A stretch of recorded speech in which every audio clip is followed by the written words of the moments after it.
All right, what's going on? Welcome to what we hope is your favorite sports talk radio program, Prater in the ballgame, Idaho Sports Talk on KTIK, The Ticket. This segment, we have video options for everybody on all forms of our social media, plus Bronco Nation news on their YouTube channel, on their website, and their social media sites, as well as BJ Rains joins us for his weekly hit. What's going on, BJ? Welcome to the show.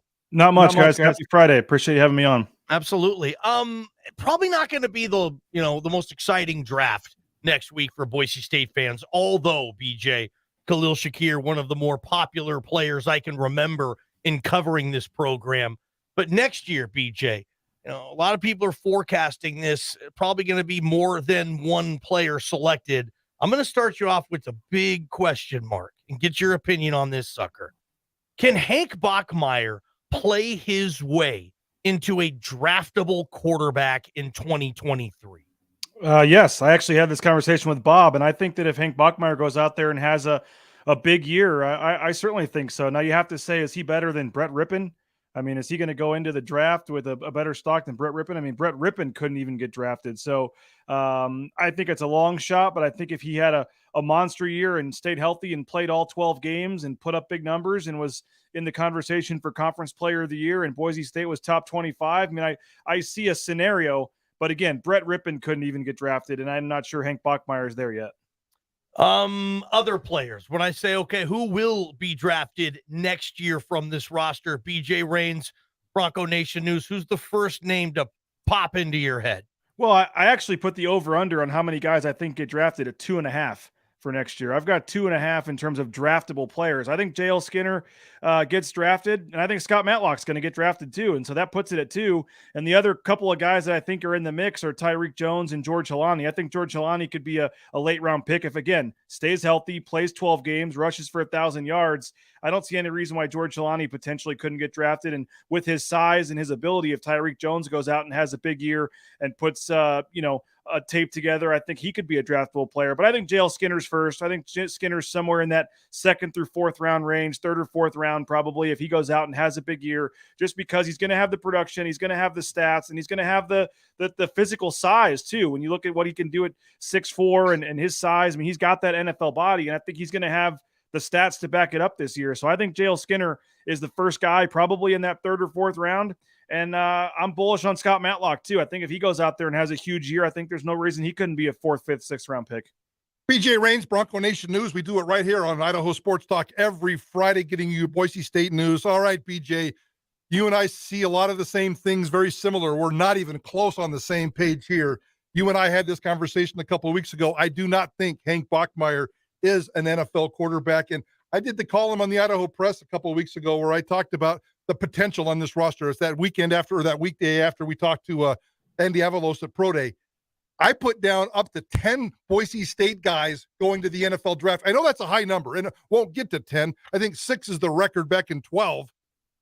But 2.5, let's bet on that. Let's bet on that, BJ. I'll take the over on 2.5 every time. Well, I've got a couple other guys. We'll talk about it off the air, maybe. Yeah, let's do that. I've got a couple other names on here. I mean, I've got John Ojukwu. I've got Beresford, the right tackle. If he comes in and has a big year, I've got Jonah Dalmas potentially on there. And I've got Dimitri Washington as well, just because I know he's been injured, but let's not forget, he was a guy that, Spencer Danielson was saying could be one of the best, D linemen on the West Coast, and was putting him in the Curtis Weaver category just, 2 years ago. So I think Dimitri Washington is there, and I've got Bachmeier kind of in that 2nd tier. So I've got those 5 guys as I think are possible draft picks. I did go back and look at your story, Mike, and I love it, but I'm not sure if Markel Reed and Biggers and some of these guys you had on there, Garrett Curran, are guys that are, maybe get a chance. I don't know if I'm going to go out and say they're draftable players. I did, now that we are on video too. I liked your facial expression when I said 2.5. That told it all right there. You can't hide that anymore. Now that we're on TV, on video here. But I think I just kind of have 2 tiers. I have Skinner, Matlock, Jones, and Halani in this upper tier, and then I have Bachmeier, Washington, Ojukwu, Beresford, and Dalmas kind of in a 2nd tier of could play themselves into a draftable guy, probably get chances in camps. But I'm not sure. There's you got to be pretty darn good to get drafted. I'm not sure I'm ready to say Boise State's going to have 4 or 5 or 6 guys actually picked in the draft. I like the way you did the tier system. I think that's very fair. And there's definitely a couple of guys that we think are going to be elite. And if they come through, they're going to be drafted. And then there's that second tier. So I think that's a perfect way to describe it. Hank Bachmeier, first of all, he doesn't fit the NFL model. And I've been sitting around waiting for a Boise State quarterback to get drafted since 1994. Wow. And it still hasn't happened. So just the physical model that the NFL wants in its quarterbacks. And I know that they've been trying to go more versatile and more mobile. He doesn't check that box either. I think there's a better chance that Hank Bachmeier comes back for a fifth season, the COVID season, whatever you want to call it. And I think either one of those ideas are crazy. Him going to the draft, that's crazy. Him coming back for 2 more years, that's crazy. So I'm not sure what to think of Hank Bachmeier these days. And I guess my caveat to that was if he plays, like the first team All Mountain West quarterback, I'm not predicting Hank Bachmeier is going to get drafted by any means, but sure, if he were to start all 12 games, pass for 4,000 yards, lead this team to a BCS bowl game, and, be the offensive player of the year in the conference, with how many teams need, camp arms and quarterbacks and stuff, I could see him being a 6th or 7th round pick. I'm by no means predicting that. That's actually a very interesting topic. What's more likely, Hank Bachmeier gets drafted or he plays next year? You'd probably have to say that he comes back for a 5th year. I don't know how likely either of them are, to be honest. It's, but I think if Hank Bachmeier can stay healthy and have a huge year, he'll at least put himself in position to have a chance. Johnny and I are going to do this. He doesn't know this yet, but I keep this little chart of Boise State quarterbacks and how they've produced in their senior year. And I go all the way back to Bart Hendricks in 2000. He played all 12 games with monster numbers. Dinwiddie in 2003, all 14 games with monster numbers. Zabransky, monster numbers. Tharp, monster numbers. Kellen Moore, monster numbers. Joe Southwick, not so much. Grant Hedrick in his senior year, monster numbers. Brett Rippett in his senior year, monster numbers. Every single Boise State quarterback who has had a senior year over the last 20 years has played every single game except for Joe Southwick and has produced monster numbers. The expectations for Hank Bachmeier this coming season is to produce monster numbers and play in every single game. No doubt.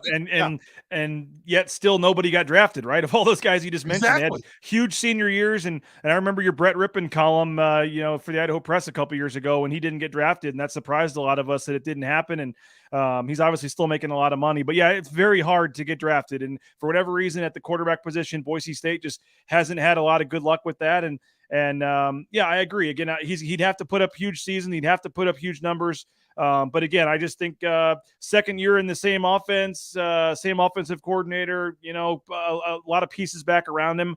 I think the potential is there. Again, not saying it will happen, but the potential is there for Hank Bachmeier to play at a offensive player of the year type of level.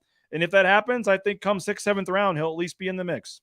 Did you guys mention Static Cobbs possibly on this list next season? Prater had him in his column, and I was looking at the list, and maybe I cheated, Prater, because I looked at your column before this segment when I was making my list to make sure I didn't forget anybody. And that's why it's there.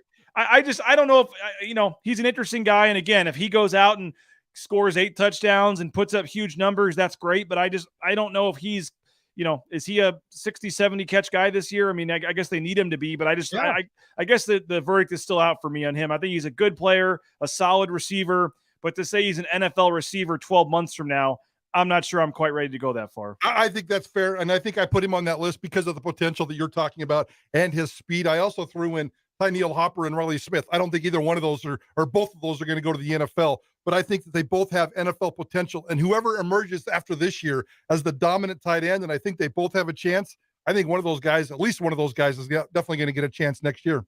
Oh, no doubt about it. And yeah, you had a lot of names on your list, and all those guys I think will at least have chances to get into camps or at least do the mini camp tryout for 3 days after the draft or whatever, and say they signed with an NFL team. I mean, that number I certainly think can be 10 plus. But where would you put the number at in terms of actual draft picks then, Prater? I said 2.5, and you gave me the eagle eye there. What is that? That's obviously too low in your mind. I'm going to go 4. In terms of the actual draft, I'll go 4. I was thinking I'll go 3. I'll go 1 under. I'll go over. I'll take that over. Well, that's why I put 2.5, because I think it's safe to say they have 2 at least. And I think there's a whole bunch of guys that could put themselves, so maybe 3 or 3.5 is a better number for Vegas style. But I said 2.5 because I think Skinner and Matlock are locks, in my opinion. And I don't see any other guy on this list that is a lock to get drafted. I think Kalani could. I think Tyreek Jones could. I think Jones is close. Yeah. he's got the size too. And again, I mean, guys. I mean, you're talking a left tackle, not a lot. If Jonah Dalmas goes out and has a huge year too, again, maybe it doesn't happen very often, but maybe he's a 7th round pick from somebody. And you mentioned Ojukwu, and I don't know. I think a lot of guys are in that could be drafted if they have a huge year, but I think only Skinner and Matlock, in my opinion, are locks right now. I'll tell you, Pro Day is going to be a lot more exciting next year, guys, than it was this past year. I think we can agree on that, right? I mean, I don't see Prater. Do you see 3 guys in a camp this year, including Khalil Shakir being one? Are there 2 other Bronco rookies in camps? I think so. I know you asked Prater, but I'll say yes. I think the guy that you're probably not thinking of and you're sleeping on is Cantrell. I think Cantrell is going to be in a camp for sure. I was watching, you guys were too, how closely those guys were taking notes when he was snapping. That's so hard to find. It's a niche thing that you may not think about. Oh, a snapper, but I think he's going to get a chance. And I think a guy like Octavius Evans, with his size and some of the tape he has, it wouldn't shock me if he signs at least a free agent deal with somebody. And I know Likio has done, is another guy that, I think may have benefited by coming back, but he thought he was ready. And, but I mean, I don't know, Stets, there's just so many guys. I think they can get it. I would think they get 3 or 4 that end up Velasquez, right? I mean, the punter might get into camp. Well, and because he can also kick, and he can kick pretty long field goals, and he can do the kickoffs. So I think he does all 3, which at least in terms of the summer, whether he has any chance of actually making a roster is different. But in the summer, you need guys that can just do kickoffs at practice and kick some extra punts and things like that. So I think Velasquez would have a chance, but I think Stets, might get a chance with somebody because of what he did. And obviously, Tim Plow is very high on Jake Stets. He thinks that he's definitely got a chance, and so maybe somebody takes a chance based on what Tim Plow said. So I guess I'm going over 3. I think they get 4 or 5 just because there's so many guys trying. But I think it all the whole exciting thing that I'm sure next Friday we'll be talking about is Khalil Shakir and how high can he go? Where do you think he goes? Oh, I think he's 3rd round. I mean, he did pick a bad year. It's not his fault, but it's just there's a lot of great wide receivers. I mean, when Khalil Shakir is the 13th best receiver in some people's list, and he might still go 3rd round, that tells you all you need to know about where that's at. But I think all of us know, and all of us have seen Khalil Shakir play. I mean, I'm fascinated to see his NFL career, but wherever he goes, I think we all expect him to have a productive career in the NFL. I think he just 3 years, I saw Pro Football Focus 3 years in a row. He was the only receiver to have a grade over 85 or something. I mean, we've seen what he can do with the ball in his hands. That was the first time I've ever seen at Pro Day a guy taking, punt return reps during the Pro Day. I mean, he's just going to market himself to do different things. And I'm saying somewhere mid-3rd round. And that's kind of that thing too, right? You don't want to still be there and have to go into the day 3. You want to be a top 3 round guy. I think Alexander Madison was late 3rd round. Reese Odiambo was literally the last pick, I think, of the 3rd round. So I think we're going to be, having the fingers crossed, paying attention there. But I think somewhere in the 3rd round, he can get his name off the board. All right, BJ, good stuff. What's up with BNN these days?